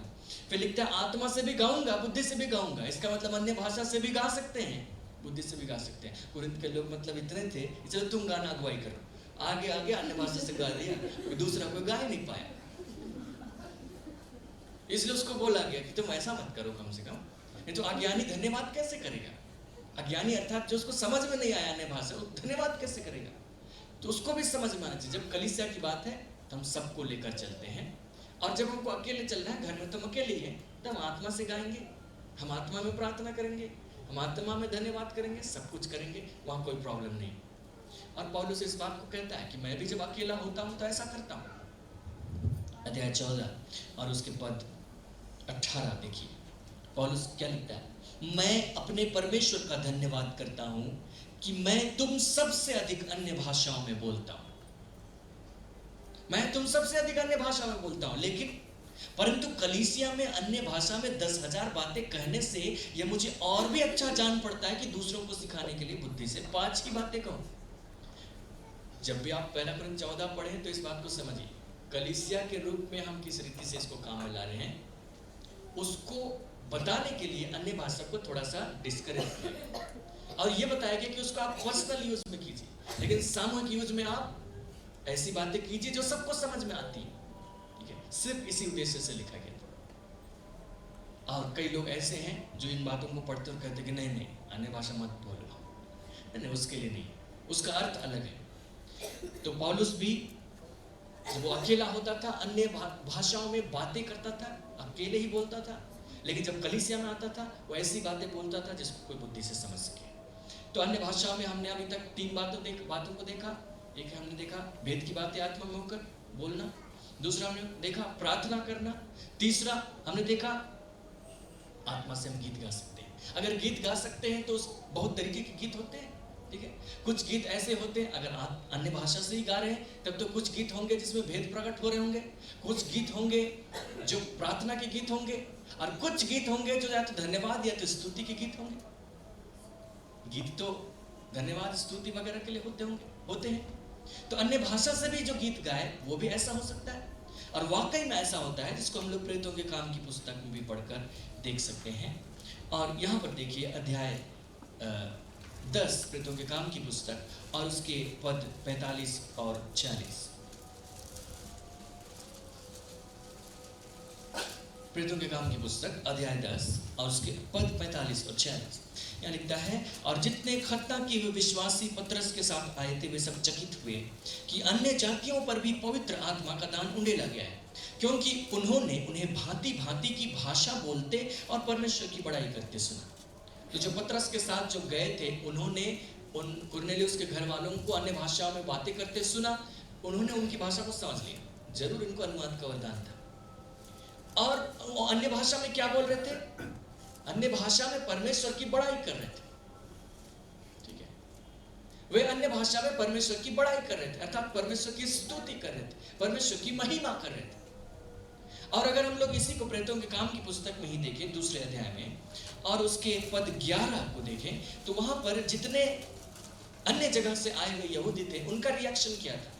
जब चेले अन्य भाषा में बोल रहे थे उस समय ये लोग उनको सुन रहे थे, समझ भी रहे थे, तो उनका रिएक्शन क्या था? वे क्या कह रहे थे? यानी अर्थात दूसरा अध्याय उसके 11, अर्थात यहूदी और यहूदी मत धारण करने वाले क्रेती और अरबी भी हैं, हम अलग अलग जगह से आए हैं, परंतु अपनी अपनी भाषा में उनसे परमेश्वर के बड़े बड़े कामों की चर्चा सुनते हैं। तो परमेश्वर के बड़े बड़े कामों की भी चर्चा कर सकते हैं। ये भी उसकी स्तुति करने का एक माध्यम तरीका है, उसकी धन्यवाद करने का, उसकी बड़ाई करने का तरीका है। तो जब हम अन्य भाषा में बोलते हैं तो बहुत सारी बातें आई। हम परमेश्वर की स्तुति कर सकते हैं, बड़ाई कर सकते हैं, हम परमेश्वर से प्रार्थना कर सकते हैं, हम भेद की बातें आत्मा में होकर के बोल सकते हैं, और इन सारी बातों के द्वारा हम अपनी उन्नति कर सकते हैं। हम लोग रोमियो की पत्री में एक पद को लिखा हुआ पाते हैं 8वें अध्याय उसके पद 26 में, वहां पर लिखा है कि जितने यीशु मसीह पर विश्वास करने वाले लोग हैं, जिन पर कोई दंड की आज्ञा नहीं है, वे सारे लोग पवित्र आत्मा के दान को पाए हुए। और लिखता है कि उनके लिए पवित्र आत्मा प्रार्थना करता है, उनकी सहायता करता है, उनकी निर्बलता। क्योंकि हम लोग जब इस संसार में रहते हैं बहुत बार ऐसी परिस्थिति होगी जब हमको समझ में नहीं आएगा कि हमको क्या प्रार्थना करनी चाहिए, कैसे प्रार्थना करनी चाहिए। बहुत बार निर्बल हो जाते हैं तो लगता है कि प्रार्थना भी नहीं कर पा रहे। तो ऐसी परिस्थिति में वचन कहता है कि पवित्र आत्मा में दिया गया है जो हमारी निर्बलता में हमारे लिए प्रार्थना करता है। और हमारे लिए प्रार्थना करता है तो वो सिर्फ ऐसा नहीं है कि वो अपना प्रार्थना कर लिया, लेकिन वो प्रार्थना करने के लिए हमारी जुबान को इस्तेमाल करता है। यहाँ पर देखिए इसी रीति से आत्मा भी हमारी दुर्बलता में सहायता करता है, क्योंकि हम नहीं जानते कि प्रार्थना किस रीति से करना चाहिए। जब हम दुर्बल हो जाते हैं तब हम नहीं जानते कि प्रार्थना किस रीति से करनी चाहिए। बाकी समय हम लोगों ने प्रार्थना करना सीखा है, बकायदा यीशु मसीह ने सिखाया है। लेकिन जब हम दुर्बल हो जाते हैं, हमको नहीं पता चलता है प्रार्थना किस रीति से करें। परंतु आत्मा आप ही ऐसी आहें भर भर कर, जो बयान से बाहर है, हमारे लिए विनती करता है। तब हम ऐसी भाषाओं में बोलकर प्रार्थना करते हैं, हमको पता नहीं चलता क्या प्रार्थना करें। जब कभी आप दुर्बल हो जाएं, जब आपको लगे कि प्रार्थना नहीं कर पा रहे हैं, जब समझ में नहीं आ रहा है कैसे प्रार्थना करें, आप अपने मुंह को खोलें, पवित्र आत्मा को नियंत्रण दें और अन्य भाषा में प्रार्थना करें। वो ऐसी आहें भर भर कर, जो बयान से बाहर है, आपके लिए विनती करेगा। और जब आपके लिए विनती करेगा, तो इसके बाद वाला पद बताता है कि मनों का जांचने वाला परमेश्वर जानता है कि पवित्र आत्मा की मंशा क्या है, क्योंकि वह पवित्र लोगों के लिए परमेश्वर की इच्छा के अनुसार प्रार्थना करता है। तो पवित्र आत्मा परमेश्वर की इच्छा के अनुसार आपके लिए प्रार्थना करता है। तो सोचिए, जब आप अन्य भाषाओं से प्रार्थना कर रहे हैं, आप आत्मा में होकर प्रार्थना कर रहे हैं, और जब आप आत्मा में होकर प्रार्थना कर रहे हैं, तो पवित्र आत्मा ने नियंत्रण लिया है और वहां से आप प्रार्थना कर रहे हैं। और जब पवित्र आत्मा नियंत्रण लिया है, तो पिता की इच्छा के अनुसार वो प्रार्थना कर रहा है। तो क्या पिता उस प्रार्थना का इनकार करेगा? नहीं, पिता उस प्रार्थना का इनकार नहीं करेगा, लेकिन वो प्रार्थना पूरी की जाएगी, है ना? ये लाभ हमको मिल जाएगा। हमको पहले वो लाभ नहीं होता, लेकिन वो लाभ हमको मिल जाएगा, क्योंकि पवित्र आत्मा पिता की इच्छा के अनुसार हमारे लिए प्रार्थना करेगा। तो हम लोगों को कितना आवश्यक है कि हम अन्य भाषा में बोलें। और परमेश्वर इस बात को जानता था कि हमें कितनी आवश्यकता है इस बात की, और इसीलिए उसने ठहराया भी, तो ऐसे ही ठहराया, उसने चेलों के लिए भी यही दिया। तो इसीलिए आप इस बात को समझ लें कि जब आप अन्य भाषा में बोलते हैं, जब आपको वो दान मिल जाता है, आप उसको भरसक बोलने का प्रयास करें व्यक्तिगत रूप से। पिछली बार जब हम लोग यहाँ पर प्रार्थना कर रहे थे, अन्य भाषा में बोलने के लिए उत्साहित किया गया। कोई कह सकता है कि कुरिन्थ की पत्री में तो मना किया गया है कि जब कलीसिया इकट्ठी हो तो अन्य भाषा में ना बोले, अकेले बोले। तो आप लोग क्यों बोले? और वहां तो बोला गया है कि अगर कोई बोले तो उसका अनुवाद भी करे, और वहां तो लिखा गया है कि 2 या 3 जन बोले, 1 जन अनुवाद करे। तो यहाँ तो अनुवाद नहीं हुआ, तो आप क्यों बोले? नहीं बोलना चाहिए। नहीं, जो स्थिति है उसको समझिए। कुरिन्थ की स्थिति ये है कि वहां लिखा गया है कि तुम में किसी वरदान की घटी नहीं। तो घटी नहीं है तो मतलब बहुतायत है। जब बहुतायत है तो बेतरतीबी से इस्तेमाल हो रहा है। और हमारे पास स्थिति ये नहीं है कि तुम में किसी वरदान की घटी नहीं, या बकायदा घटी है, घटी है। और हम चाहते कि वो घटी दूर की जाए, और इसीलिए आपको उत्साहित करने के लिए वो बातें कर रहे हैं कि आप भी जाने कि वास्तव में ऐसा होता है। ठीक है, वास्तव में ऐसा होता है, क्योंकि मैंने अपने व्यक्तिगत जीवन में सोचा था कि ऐसा नहीं होता है, अन्य भाषाएं कोई नहीं बोलता, क्योंकि मेरी सोच ये थी कि तब तो मुझको जो मर्जी वो भाषा बोलेंगे, तब तो हम हर जगह जा सकते हैं। जब तो हम रूस में जा सकते हैं और वहां पर रूस की भाषा बोल लेंगे, तब तो हम अफ्रीका चले जाएंगे, वहां की भाषा बोल लेंगे, है ना? मेरी मर्जी, जिस भाषा को बोलना चाहते हैं, जिसको दान मिले, वैसे सोचता था। वास्तव में वैसा नहीं, क्योंकि बोलने वाला नहीं समझता क्या बोलता है। तब मुझे ये पता तब चला जब मैंने किसी को उस भाषा में, अन्य भाषा में बोलते हुए सुना, तो मुझे लगा कि अच्छा होता है। तब मैंने इसके लिए प्रार्थना करना शुरू किया, इसके लिए लालसा रखना शुरू किया, और मेरे जीवन में ये पूरा। तो हमारे बीच में वाकई घटी है। हम कुरिन्थ के लोगों के समान नहीं है कि कोई घटी नहीं। तो हम उस घटी को, और फिर कलीसिया में क्या हुआ, जब घटी हो गई, जब सुनाई ही नहीं दिया अन्य भाषा, तो लोगों ने मान लिया कि नहीं होता है। लोगों ने तो थियोलॉजी बना दिया कि उससे पहली शताब्दी के लिए था, अभी नहीं होता है ना? और उसी घटी में अपने आप को संतुष्ट कर लिया। नहीं है, इसी में संतुष्ट नहीं होता है, यही मान के। लेकिन हम लोग वो बातें बदल रहे हैं। हम लोग तेजस्वी कलीसिया की तरफ बढ़ रहे हैं, तेजस्वी होने की तरफ बढ़ रहे हैं। जहां कमी है उसको दिखाया जाएगा, ये कमी है ताकि दूर किया जाए।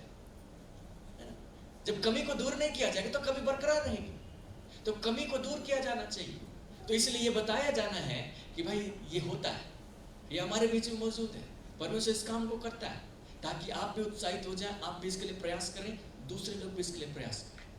और एक दिन वो स्थिति आ जाएगी कुरिन्थ के जैसे, जब कहा जाएगा कि तुम में किसी वरदान की घटी नहीं, तब हम लोग बाकायदा रूल फॉलो करेंगे। अभी भी हम लोग रूल फॉलो करेंगे। हम लोग जो मुख्य उद्देश्य था वहां पर सारी बातें शालीनता पूर्वक व्यवस्थित रूप में की जाए, हम लोग उसको पालन करते हैं और हम उसी मूल तत्वों का पालन करते हैं। बाकी जितने भी संदेश 14वें अध्याय में लिखे गए हैं पहला कोरिन्थ उसी अर्थ में लिखे गए हैं, तो हम उसको पालन करते हैं। हम वचन का उल्लंघन नहीं कर रहे हैं।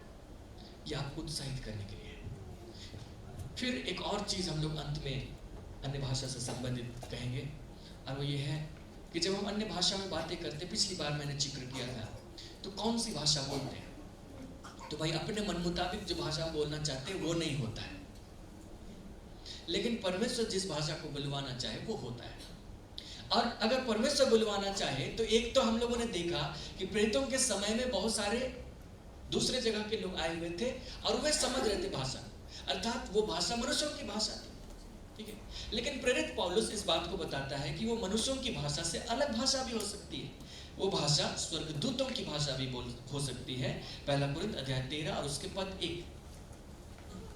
जब अध्याय 13 को पढ़ें तो इस बात को ध्यान में रखें, कोरिन्थ के लोग वरदानों की बहुत आयत में हैं और वे बहुत कुछ बोल रहे हैं, यहाँ तक कि अन्य भाषा में बहुत कुछ बोल रहे हैं, लेकिन जो मुख्य बातें उसको मिस कर रहे हैं। और उसमें से एक है प्रेम, उसमें से एक है एकता और उसमें से एक है कलीसिया की उन्नति। इन बातों को मिस कर रहे हैं, तो इन बातों को ध्यान दिला रहे हैं। और वो कह रहे हैं कि यदि मैं मनुष्यों और स्वर्गदूतों की बोलियां बोलूं और प्रेम ना रखूं तो मैं ठठराता हूं, पीतल और झंझनाती हूं, बुझाता हूं। कोरिन्थ के लोग ऐसा कर रहे थे कि वे अन्य भाषा में बोल रहे थे परंतु प्रेम को उन्होंने मिस कर दिया। पौलुस उनको कह रहा है यदि मैं अन्य भाषा में बोलूं, अर्थात स्वर्गदूतों की बोलियां बोलूं, मनुष्यों की बोलियां बोलूं, अर्थात अन्य भाषा में हम स्वर्गदूतों की बोलियां बोल सकते हैं, मनुष्यों की भी बोलियां बोल सकते हैं। एक बार की बात है, ऐसा हुआ, मेरे एक रिश्तेदार हैं, मेरे मामा हैं, पहले चीज कॉल्स की तरफ से पावर मिनिस्ट्री ऑर्गेनाइज किया जाता था, आजकल प्रोफेटिक कॉन्फ्रेंस होता है। तो वहां पर वो गए हुए थे कोयम्बटूर में, और ये सन 2002 की बात है। और वहां पर उसी रीति से पवित्र आत्मा की शिक्षा दी गई और उनको कहा गया कि आप प्रार्थना करें, आप पर भी दान उंडेला जाए। और जब वे प्रार्थना करने लगे वहां पर, क्योंकि कोयम्बटूर दक्षिण भारत का हिस्सा है, वहां पर कई जगहों से लोग आए हुए थे, साउथ के लोग तो ज्यादा थे क्योंकि वो नजदीक था।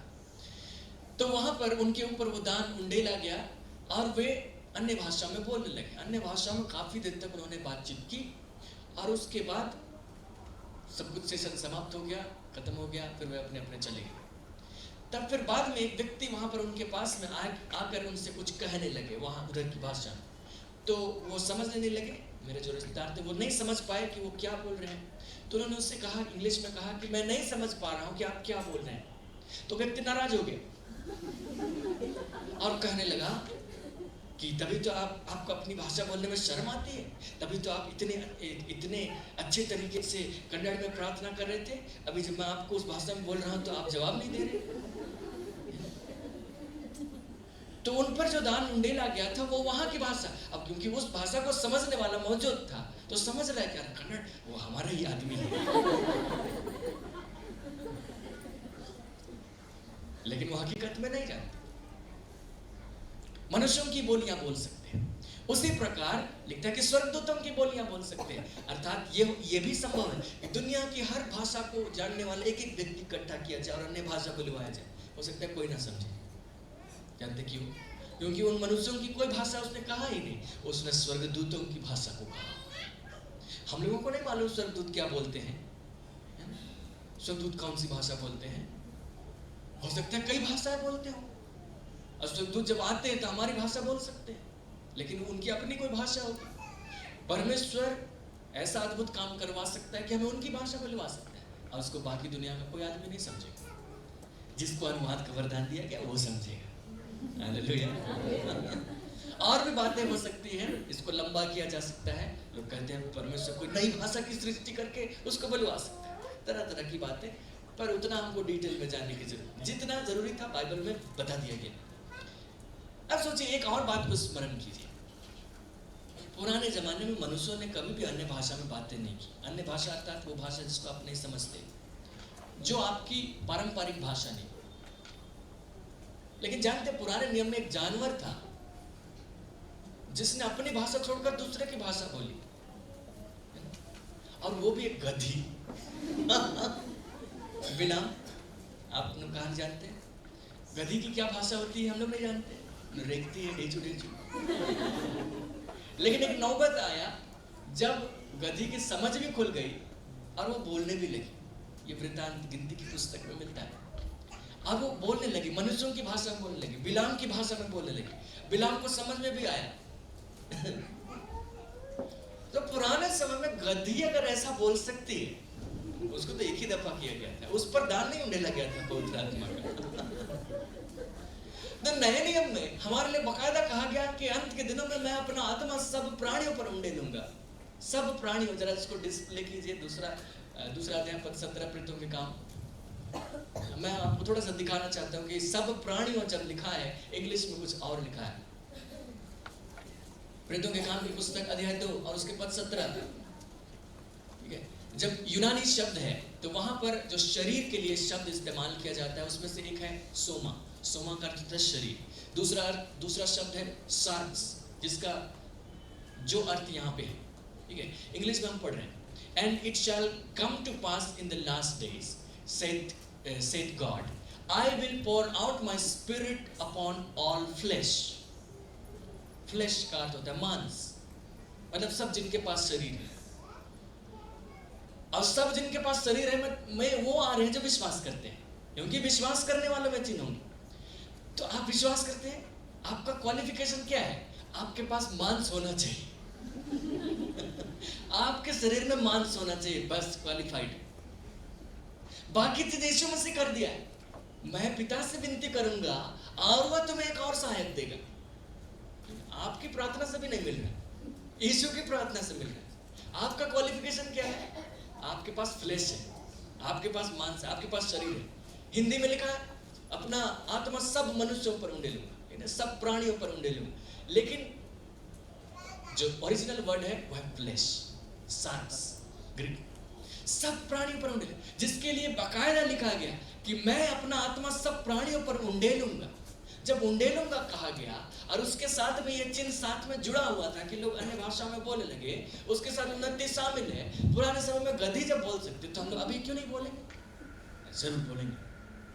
आपके अंदर का अविश्वास मिटा दिया जाए। हम लोग उस गधी से बढ़कर हैं। वो तो उस खास मकसद के लिए, क्योंकि उसके पास दूसरा बोलने के लिए स्वर्गदूत आया था बोलने के लिए, स्वर्गदूत को तो देख नहीं पा रहा था बिलाम, तो आखिरकार गधी से बुलवाना पड़ा। गधी बिलाम से बड़ी बन गई, है ना? लेकिन आज परमेश्वर हमारे द्वारा बातें करता है। आज हम लोग उससे ऊंचे दर्जे के हैं। पुराने नियम के जितने लोग हैं आज हम लोग उससे ऊंचे दर्जे के हैं। तो हम क्यों नहीं अद्भुत बातें बोल सकते? हम जरूर बोल सकते हैं। जब पेंटिकोस्ट के दिन में 120 लोग इकट्ठे थे, उन पर दान उंडेला गया, जब उन्होंने इन बातों को बोला, तो हम क्यों नहीं बोल सकते? हम भी जरूर बोल सकते हैं। आपके अंदर ये विश्वास आना चाहिए, क्योंकि हम विश्वास के द्वारा ही परमेश्वर के दान को ग्रहण करते हैं। आप विश्वास के साथ में आप लालसा रखिए, लालसा का हृदय रखिए। लालसा प्रकट करने के लिए आप प्रार्थना कर सकते हैं, आप मांग सकते हैं, बस वो लालसा महत्वपूर्ण है। आपके पास शरीर है, आप क्वालिफाइड है, और आप इसके लिए तैयारी कीजिए। आज भी जब हम प्रार्थना करेंगे, हो सकता है आप पर वो दान उंडेल दिया जाए, आप अन्य भाषा में बोलने लगे। लेकिन हम लोग विशेष रूप से अगले सप्ताह इसके लिए समय रखें, ताकि हम लोग ज़्यादा लंबे समय तक प्रार्थना करें, क्योंकि हमारे पास समय हमेशा कम हो जाता है। तो अगले सप्ताह हम लोग थोड़े समय संदेश देंगे, ज़्यादा समय प्रार्थना का होगा। सो आप तैयारी के साथ में आइए। संभव होगा आप उपवास के साथ आ सकते हैं। यदि संभव नहीं हुआ, आप सप्ताह में पहले ही उपवास करें, उस दिन आप आ जाएं। 1 बजे से वो समय रहेगा, आप आकर यहाँ पर प्रार्थना करें, ठीक है? लेकिन कोई ज़रूरी नहीं कि यहीं पर प्रार्थना करने से मिलता है। आप घर में भी प्रार्थना करेंगे, वहाँ पर भी आप पर आ सकता है, कहीं पे भी आ सकता है। आप रोड में भी जा रहे हैं, वहीं पे भी आ सकता है ना? मैं इसका लाभ हमेशा लेता हूँ, अन्य भाषा में बोलता हूँ। जब मैं बाइक चलाते हुए आता हूँ, अन्य भाषा में बोलता हूँ, कोई मेरी नहीं सुनता, परमेश्वर सुनता है। मैं सुरक्षित रहता हूँ, मैं प्रोटेक्टेड रहता हूँ, परमेश्वर से बातें करते हुए रहता हूँ, उसका लाभ हमेशा लेते हैं। मैं सोचता हूँ कि मैं वहाँ जाकर क्या संदेश दूँ, मेरा मन कुछ और सोच रहा है, लेकिन मैं अन्य भाषा में प्रार्थना भी कर रहा हूँ। प्रार्थना करते करते संदेश भी प्रकट हो जाता है कि संदेश इस रीति से प्रकट करना। मेरे पास लिखा हुआ नोट्स हमेशा नहीं रहता है, कभी कभी रहता है, ठीक है? लेकिन वो संदेश मैं आकर बता देता हूँ, क्योंकि जब मैं अन्य भाषा में बातें करता हूँ, भेद की बातें आती है, भेद की बातें आती है, वेद की बातें समझते हैं, वेद की बातें बताते हैं, सबकी उन्नति होती है। परमेश्वर आपकी सहायता करें। आइए हम लोग प्रार्थना करें।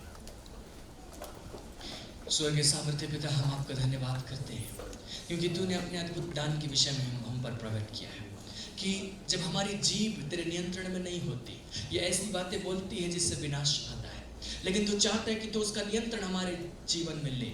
और इसलिए जब तू अपने आत्मा का दान उंडेलता है, हमारे जीव को भी अपने वश में लेता है, ताकि उस जीव के द्वारा हम ऐसी बातें कहें जिसके द्वारा हमारी उन्नति हो, जिसके द्वारा औरों की भी उन्नति की जा सके। पिता, हम धन्यवाद करते हैं कि जब तू इस दान को उंडेलता है तो उसके द्वारा हमारे व्यक्तिगत जीवन को उन्नत करता है।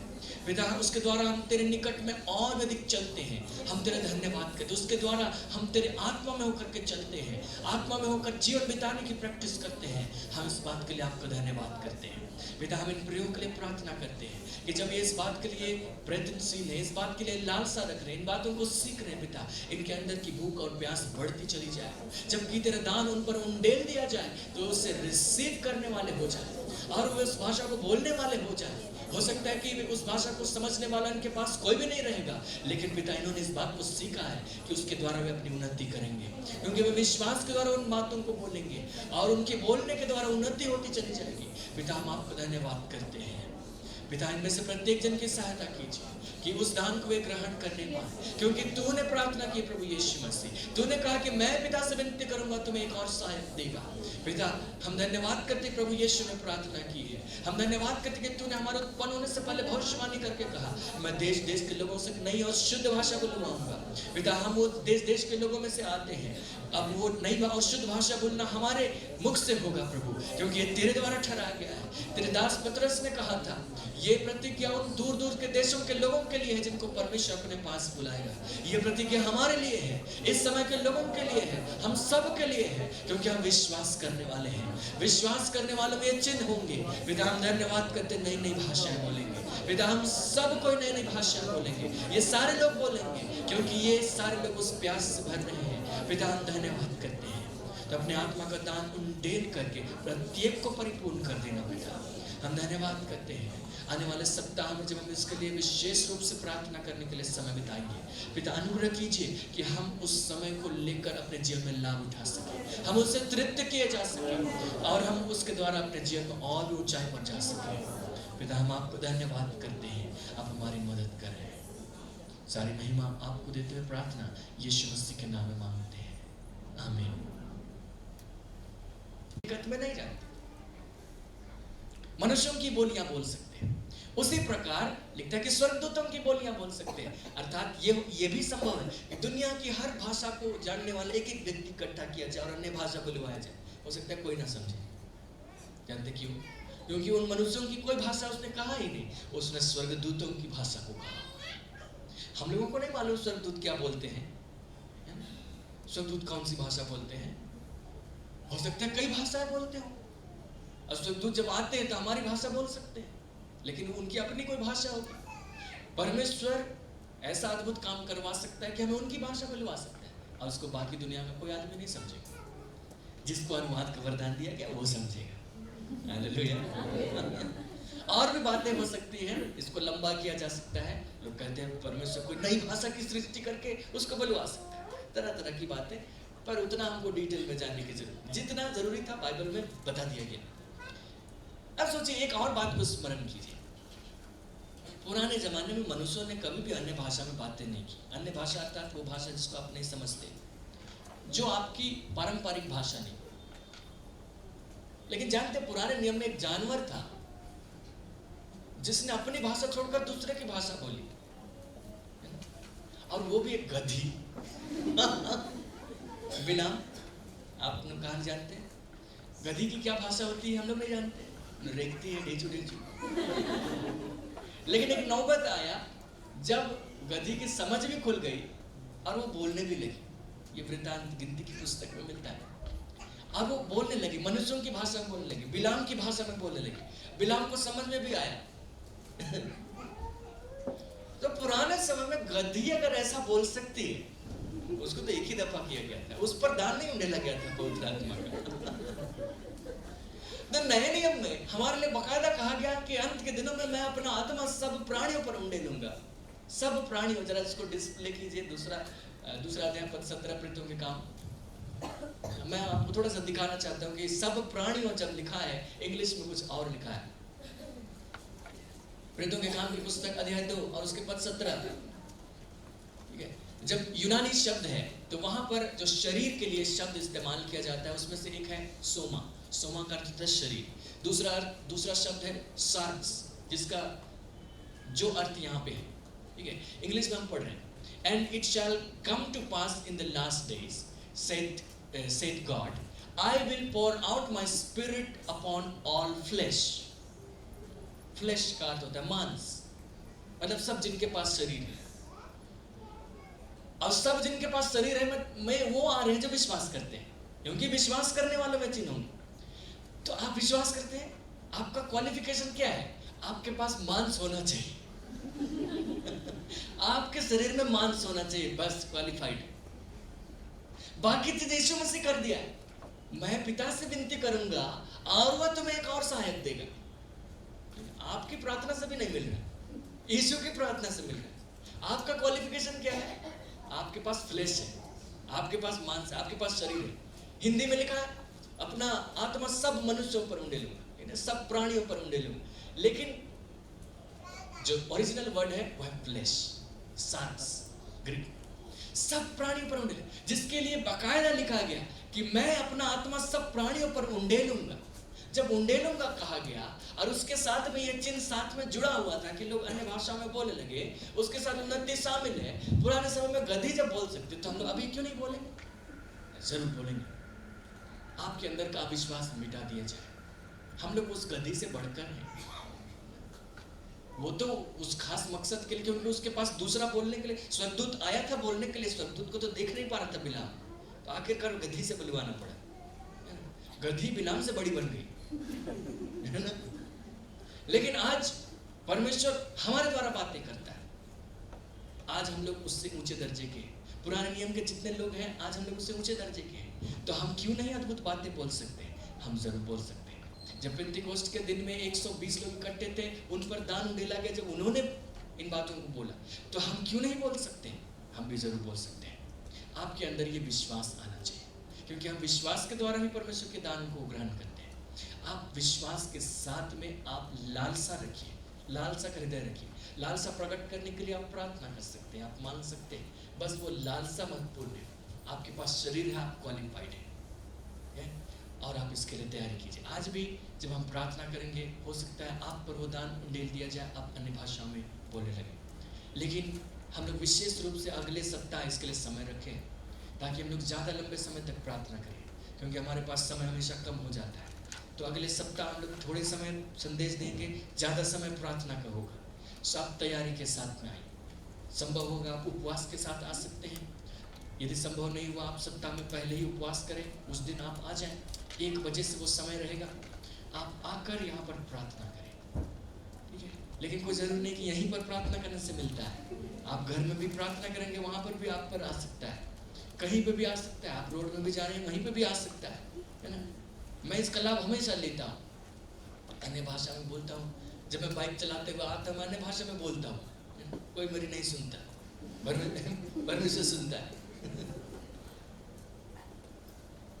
मैं सुरक्षित रहता हूँ, मैं प्रोटेक्टेड रहता हूँ, परमेश्वर से बातें करते हुए रहता हूँ। उसका लाभ हमेशा लेते हैं। मैं सोचता हूँ कि मैं वहाँ जाकर क्या संदेश दूँ, मेरा मन कुछ और सोच रहा है, लेकिन मैं अन्य भाषा में प्रार्थना भी कर रहा हूँ। प्रार्थना करते करते संदेश भी प्रकट हो जाता है कि संदेश इस रीति से प्रकट करना। मेरे पास लिखा हुआ नोट्स हमेशा नहीं रहता है, कभी कभी रहता है, ठीक है? लेकिन वो संदेश मैं आकर बता देता हूँ, क्योंकि जब मैं अन्य भाषा में बातें करता हूँ, भेद की बातें आती है, भेद की बातें आती है, वो भेद की बातें समझते हैं, भेद की बातें बताते हैं, सबकी उन्नति होती है। परमेश्वर आपकी सहायता करें। आइए हम लोग प्रार्थना करें। स्वर्गीय सामर्थ्य पिता, हम आपका धन्यवाद करते हैं, क्योंकि तूने अपने अद्भुत दान के विषय में हम पर प्रकट किया है कि जब हमारी जीभ तेरे नियंत्रण में नहीं होती, ये ऐसी बातें बोलती है जिससे विनाश आता है, लेकिन तू चाहता है कि तू उसका नियंत्रण हमारे जीवन में ले। और इसलिए जब तू अपने आत्मा का दान उंडेलता है, हमारे जीव को भी अपने वश में लेता है, ताकि उस जीव के द्वारा हम ऐसी बातें कहें जिसके द्वारा हमारी उन्नति हो, जिसके द्वारा औरों की भी उन्नति की जा सके, पिता हम धन्यवाद करते हैं कि जब तू इस दान को उंडेलता है तो उसके द्वारा हमारे व्यक्तिगत जीवन को उन्नत करता है। पिता उसके द्वारा हम तेरे निकट में और अधिक चलते हैं, हम तेरे धन्यवाद करते हैं। उसके द्वारा हम तेरे आत्मा में होकर के चलते हैं, आत्मा में होकर जीवन बिताने की प्रैक्टिस करते हैं। हम इस बात के लिए आपका धन्यवाद करते हैं। पिता हम इन प्रियों के लिए प्रार्थना करते हैं कि जब ये इस बात के लिए प्रयत्नशील है, इस बात के लिए लालसा रख रहे हैं, इन बातों को सीख रहे हैं, पिता इनके अंदर की भूख और प्यास बढ़ती चली जाए। जबकि तेरा दान उन पर उंडेल दिया जाए तो उसे रिसीव करने वाले हो जाए और वे उस भाषा को बोलने वाले हो जाए। हो सकता है कि उस भाषा को समझने वाला इनके पास कोई भी नहीं रहेगा, लेकिन पिता इन्होंने इस बात को सीखा है कि उसके द्वारा वे अपनी उन्नति करेंगे, क्योंकि वे विश्वास के द्वारा उन बातों को बोलेंगे और उनके बोलने के द्वारा उन्नति होती चली जाएगी। पिता हम आपको धन्यवाद करते हैं। पिता इनमें से प्रत्येक जन की सहायता कीजिए कि उस दान को वे ग्रहण करने पाए, क्योंकि तूने प्रार्थना की प्रभु यीशु मसीह, तूने कहा कि मैं पिता से विनती करूंगा तुम्हें एक और सहायक देगा। पिता हम धन्यवाद करते प्रभु यीशु ने प्रार्थना की है। हम धन्यवाद करते कि तूने हमारे उत्पन्न होने से पहले भविष्यवाणी करके कहा मैं देश देश के लोगों से नई और शुद्ध भाषा को लुभाऊंगा। पिता हम वो देश देश के लोगों में से आते हैं, अब वो नई और शुद्ध भाषा बोलना हमारे मुख से होगा प्रभु, क्योंकि ये तेरे द्वारा ठहराया गया है। तेरे दास पतरस ने कहा था ये प्रतिज्ञा उन दूर दूर के देशों के लोगों के लिए है जिनको परमेश्वर अपने पास बुलाएगा। ये प्रतिज्ञा हमारे लिए है, इस समय के लोगों के लिए है, हम सब के लिए है, क्योंकि हम विश्वास करने वाले हैं। विश्वास करने वालों में ये चिन्ह होंगे।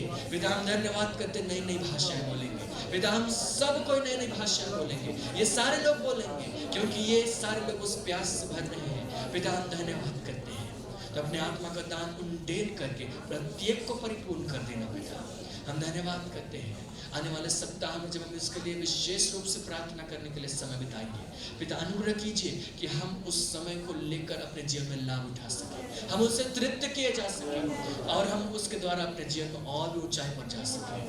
पिता हम आपको धन्यवाद करते हैं, आप हमारी मदद कर रहे हैं। सारी महिमा आपको देते हुए प्रार्थना यीशु मसीह के नाम में मांगते हैं, आमीन। परमपिता हम आपका बहुत धन्यवाद करते हैं सुंदर दिन के लिए, और प्रभु हम आपका बहुत धन्यवाद करते हैं आपकी प्रतिज्ञा के लिए, जिसमें आपका वचन इस बात को बताता है कि आप अंत के दिनों में प्रत्येक प्राणियों पर अपनी आत्मा उंडेलेंगे।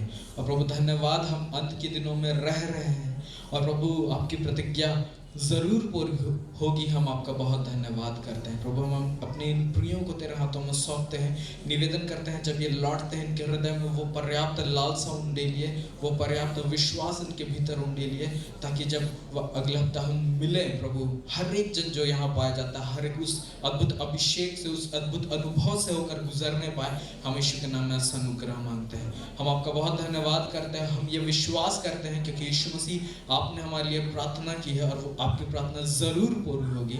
हम इस बात को विश्वास के साथ रिसीव करते हैं। धन्यवाद प्रभु, आने वाला समय उत्तम होगा। हमें हर एक को संभाले रखिए, सुरक्षित रखिए, ये भले चंगे रहे और प्रभु उस लालसा में बढ़ते चले जाए। हम यीशु के नाम में मांगते हैं। हर एक डर, हर एक भय, हर एक झिझक यीशु के नाम इनके हृदय से जाता रहे। कोई भी बातें इन्हें कंफ्यूज न करने पाए, पर इनका भरोसा आप पर बना रहे। हम यीशु के नाम में इस बात को इनके लिए मांगते हैं। धन्यवाद प्रार्थना सुनने के लिए, उत्तर देने के लिए, यीशु के नाम में आमीन। अनुग्रह वचन।